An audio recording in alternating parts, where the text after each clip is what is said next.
जागो श्रवण भाइयों जागो। कब तक सोते रहोगे? कभी तो विचार करके देखो, क्या आप वास्तव में इस भारत देश के स्वतंत्र देश के स्वतंत्र नागरिक हैं? जिस दिन से संविधान लागू हुआ, जिस दिन से ये भारत देश आजाद हुआ, आजादी में सबसे बड़ा योगदान ब्राह्मणों का रहा, सवर्णों का रहा। और कहा जाता है कि सवर्ण जन्मजात अपराधी होते हैं। चाहे पंडित चंद्रशेखर आजाद हो या गोपाल कृष्ण गोखले, खुदीराम बोस, सुभाष चंद्र बोस, इतिहास के पन्ने अगर आप उठाकर देखें तो भगत सिंह हो, तमाम ऐसे क्रांतिकारी योद्धा हैं जिन्होंने इस भारत देश की आजादी के लिए अपने खून का कतरा कतरा इस देश के लिए बहा दिया। जब ये देश आजाद हो गया तो आज जब ये कानून बनाया गया, कानून में पहले ही ये मान लिया गया कि सवर्ण समाज के लोग आतंकवादी हैं, इस समाज के दुश्मन हैं और सवर्णों को दबाने के लिए कानून बनाया गया जिसमें अन्य समाज के लोगों को आरक्षण दिया गया। इसमें हमें बिल्कुल हर्ज नहीं, ठीक है, हमें बराबरी में लाना था, इसलिए ये कानून जरूरी था।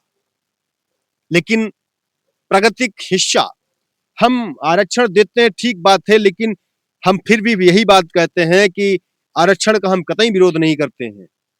लेकिन मैं ये बात जरूर कहना चाहूंगा कि जाति गरीब नहीं होती, गरीब व्यक्ति होता है। बात यहां खत्म कर देते हैं। ये तो हम बात कर रहे हैं कानूनी भेदभाव की। आज मैं भी कहीं ना कहीं सरकारी नौकरी कर रहा होता, अगर मुझे भी कहीं आरक्षण मिल गया होता, नहीं मिला इसलिए माइक पकड़ ली।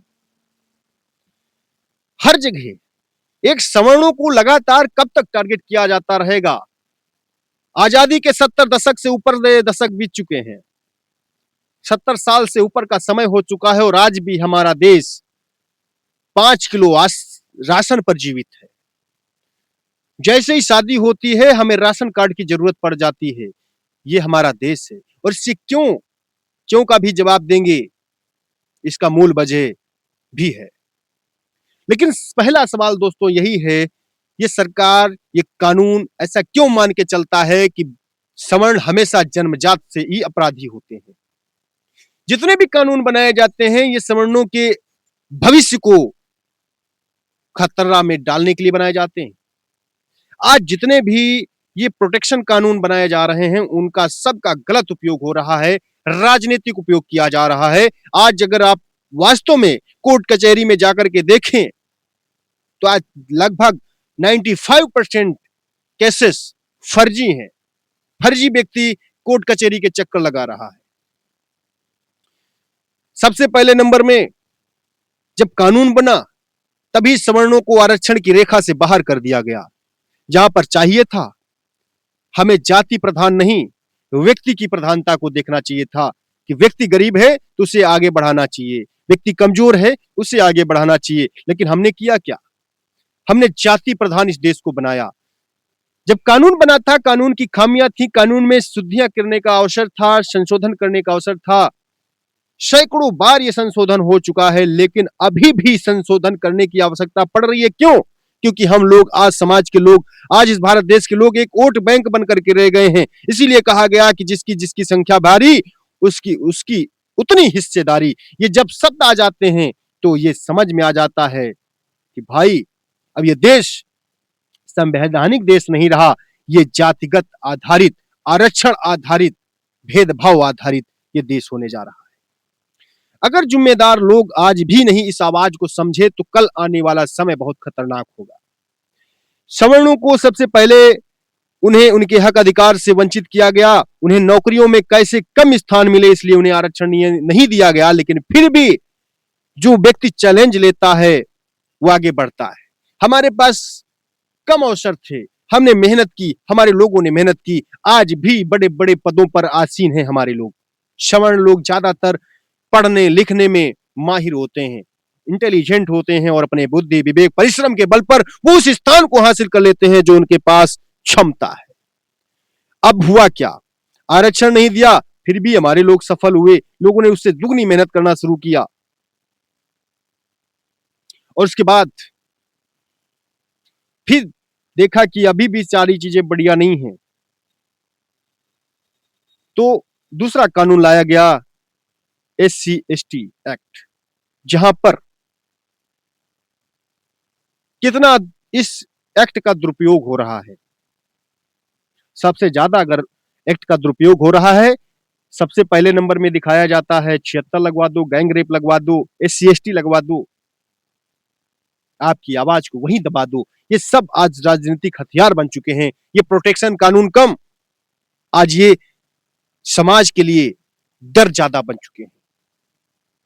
अब इतना ही था, अब यूजीसी इक्विटी रेगुलेशंस 2026 की गाइडलाइंस में जब ये कहा गया कि भाई अभी तक SC/ST एक जातिगत भेदभाव के शिकार माने जाते थे, तो अब ओबीसी को भी इसमें शामिल कर दिया गया। और जब सारी चीजें शामिल हो गई तो बच्चा तो सवर्ण। अब ये सरकार पहले से ही मान लिया है कि ये सवर्ण जो हैं ये अपराधी होते हैं, गलती तो सिर्फ यही करते हैं, भगवान ने इन्हीं ही गलती करने के लिए पैदा किया है। ये कैसा भारतीय समानता कानून है, जहां पर किसी को समानता दिलाने के लिए तीसरे व्यक्ति को थप्पड़ मारना पड़ता है, उसे डराना पड़ता है, उसकी प्रतिभा को दबाना पड़ता है। और ये देश अगर इसी आरक्षण पर और इसी मानसिकता पर चलता रहेगा तो ये देश कभी विकसित देश नहीं हो सकता।